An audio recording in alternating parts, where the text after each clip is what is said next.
നമസ്കാരം, ഞാൻ ഉമാശങ്കർ എഴമങ്ങാട്. US മീഡിയയിലേക്ക് എല്ലാവർക്കും സ്വാഗതം. ഇന്ന് നമ്മോടൊപ്പം ഉള്ളത് പുല്ലാങ്കുഴൽ സാക്സഫോൺ കലാകാരൻ മിസ്റ്റർ കൃഷ്ണദാസ് ആണ്. അദ്ദേഹം പട്ടാമ്പി കിഴായൂർ സ്വദേശിയാണ്. നമസ്കാരം കൃഷ്ണദാസ്. നമസ്കാരം. അദ്ദേഹത്തെക്കുറിച്ച് നമുക്ക് കൂടുതൽ പരിചയപ്പെടാം. Super, thank you. കൃഷ്ണദാസ് എത്ര വർഷമായി ഇപ്പോൾ ഈ പുല്ലാങ്കുഴൽ വായന തുടങ്ങിയിട്ട്? ഞാനൊരു പ്രൊഫഷണലായിട്ട് പോകാൻ തുടങ്ങിയിട്ട് ഒരു 16 വർഷമായിട്ടുണ്ടായിരുന്നു. ഏതാണ്ട് ഒരു 10-28 വർഷത്തോളമായി ഈ മേഖലയിൽ. ഓക്കെ. അതിൽ പുല്ലാങ്കുഴൽ കൈ കിട്ടിയിട്ട് ഞാൻ ഏകദേശം ഒരു 7-8 വയസ്സുള്ളപ്പോൾ എൻ്റെ സിസ്റ്റർ ഗുരുവായൂർ അമ്പലത്തിൽ തൊഴാൻ പോയപ്പോൾ അവിടുന്ന് ഒരു പുല്ലാങ്കുഴൽ വാങ്ങി തന്നാണ്. ഗുരുവായൂർ അമ്പലത്തിൽ നിന്ന് ഒരു പുല്ലാങ്കുഴൽ വാങ്ങി തന്നു. അതെൻ്റെ കയ്യിൽ കുറേ കാലമായിരുന്നു.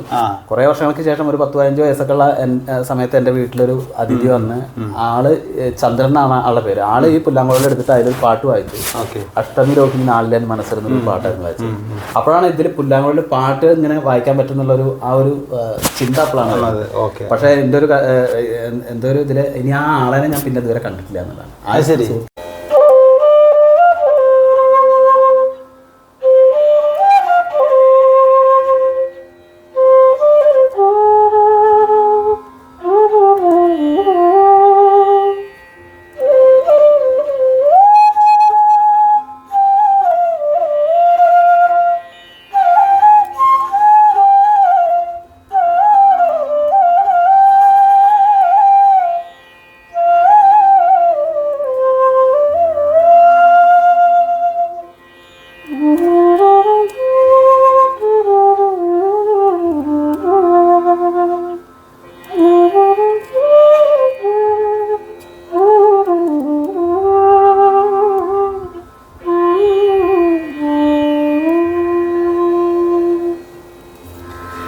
ഈ ശിവരഞ്ജിനി രാഗത്തിലുള്ള ഈ ഒരു പാട്ടാണ് ആള് എനിക്കന്ന് ആദ്യമായിട്ട് പാടിത്തന്ന്. ഇല്ലച്ചാൽ എൻ്റെ മുന്നിൽ നിന്ന് ആദ്യമായ ഒരാൾ പുല്ലാങ്കുഴൽ വായിച്ചേക്കുന്നത്. അപ്പോൾ ഇത് വായിച്ചു തന്ന ചന്ദ്രേട്ടനെയാണ് ഇന്നും ഞാൻ ഗുരുവായി കാണുന്നത്. പിന്നെ അതിന് ശേഷം കോളേജ് പ്രീ ഡിഗ്രി പഠനകാലത്ത് പരിചയപ്പെട്ട സജിത് നാരായണൻ എന്ന് പറഞ്ഞിട്ടൊരാൾ. ആളെനിക്ക് കർണാടക സംഗീതത്തിൻ്റെ ഒരു അടിത്തറ, സരിഗമപധനിസ, സരളി വരിശകൾ, അങ്ങനെ കുറച്ച് ബേസിക് ആയിട്ടുള്ള കാര്യങ്ങൾ, അതുപോലെ ഗാനമേളയ്ക്കൊക്കെ ഉപയോഗിക്കാവുന്ന രീതിയിൽ നൊട്ടേഷൻ എഴുതുന്ന രീതി, ഇതൊക്കെ അന്ന് ആളെനിക്ക് പറഞ്ഞു തരുന്നത്. അതിനുശേഷം ഇപ്പോൾ പഠനത്തിന് ശേഷം ഹിന്ദുസ്ഥാനി എന്തെങ്കിലും കുറച്ച് പഠിക്കണം എന്ന് വിചാരിച്ചിട്ട് തിരൂർ ചന്തു പറഞ്ഞിട്ടൊരു മാഷെടുത്ത് പോയി. പക്ഷേ പിന്നെ അവിടെ ഫീസൊന്നും കൊടുക്കാൻ കയ്യിൽ പൈസ ഇല്ലാതെ പല കൂലിപ്പണിക്കും അങ്ങനെയൊക്കെ പോയി. പക്ഷേ അതിന് ഒന്നും ഫീസ് കൊടുക്കാനുള്ളൊരു ദാരിദ്ര്യം കൊണ്ടന്ന് ആ പഠനം പാതി വഴിക്ക് നിർത്തേണ്ടി വരികയാണുണ്ടായത്. ശരി. എന്താ പറയുക, പ്രതികൂലമായ സാഹചര്യങ്ങളെ ഒക്കെ അതിജീവിച്ച് വന്നതാണ് ഇന്ന് ഒരു നല്ല കലാകാരനായിട്ട് വളരാൻ സഹായിച്ചത് അല്ലേ? പ്രത്യേകം അഭിനന്ദനങ്ങൾ. Thank you. ഇനി എന്താ അടുത്ത ഞാൻ സാക്സഫോണ് ഇത് പറഞ്ഞ പോലെ സിസ്റ്റമാറ്റിക് ആയിട്ട് പഠിച്ചിട്ടില്ല. പക്ഷെ അത് ഇന്ന് പ്രൊഫഷണലിസത്തിന്റെ ഒരു ഭാഗമാണ് ഈ മേഖലയിൽ ട്യൂഷൻ പോലുള്ള പരിപാടികൾക്ക്. അപ്പോൾ സാക്സഫോണിൽ ഇവർക്ക് പ്രേക്ഷകർക്ക് വേണ്ടിയിട്ടൊരു ആയിക്കോട്ടെ.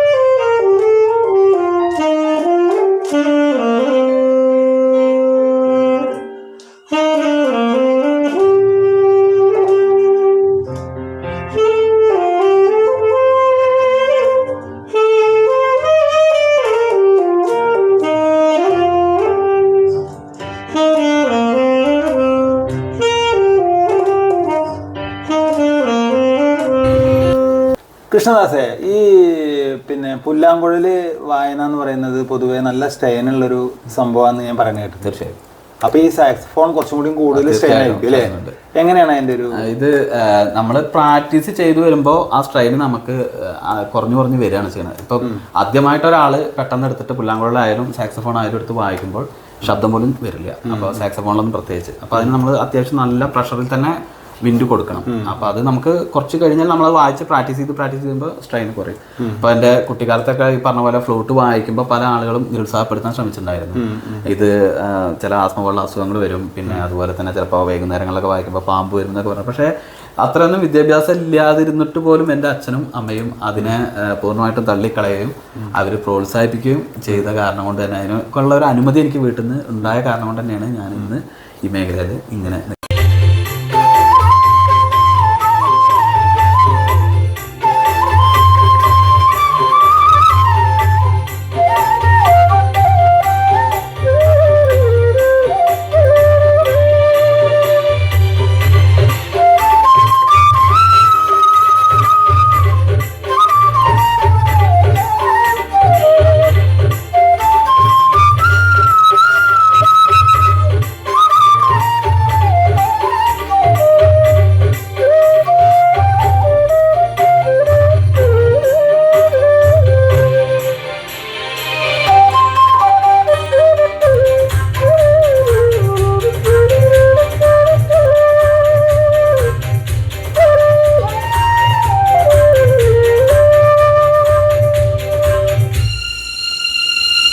കൃഷ്ണദാസിന്റെ പഠനകാലമൊക്കെ എങ്ങനെയാണ്? ആ കാലത്ത് ഈ കലാപരമായിട്ടുള്ള കാര്യങ്ങളൊക്കെ ചെയ്തിരുന്നോ? എങ്ങനെയാ?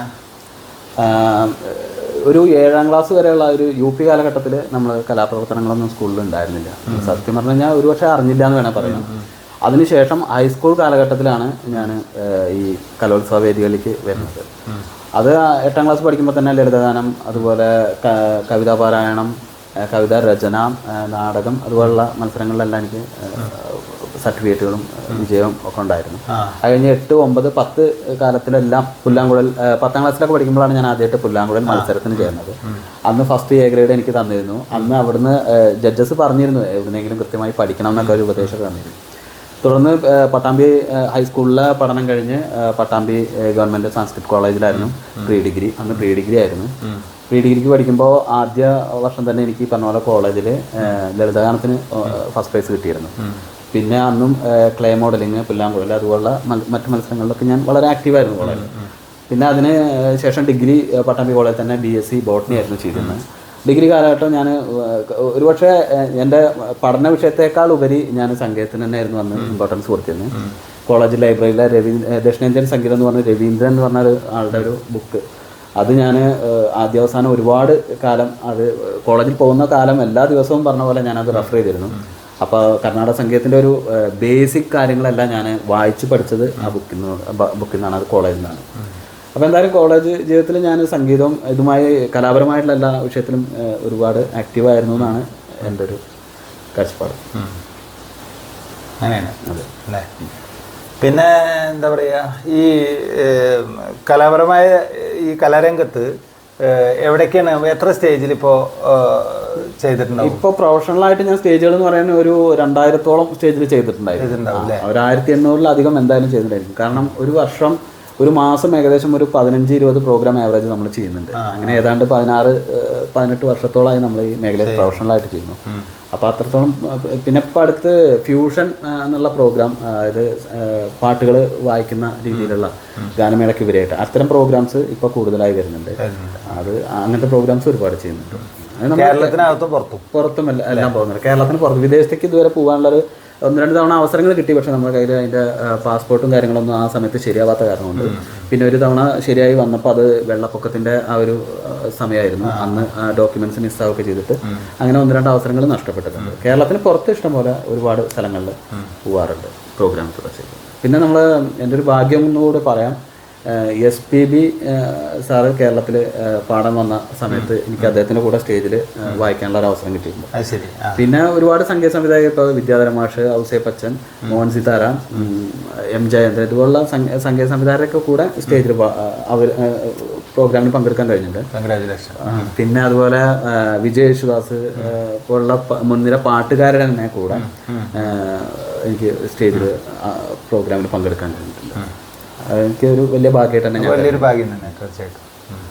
അപ്പോൾ കൂടുതൽ ഉയരങ്ങളിലേക്ക് ഇനിയും എത്താൻ സാധിക്കട്ടെ, അതിന് സർവേശ്വരൻ അനുഗ്രഹിക്കട്ടെ എന്ന് ആശംസിക്കുന്നു. നന്ദി.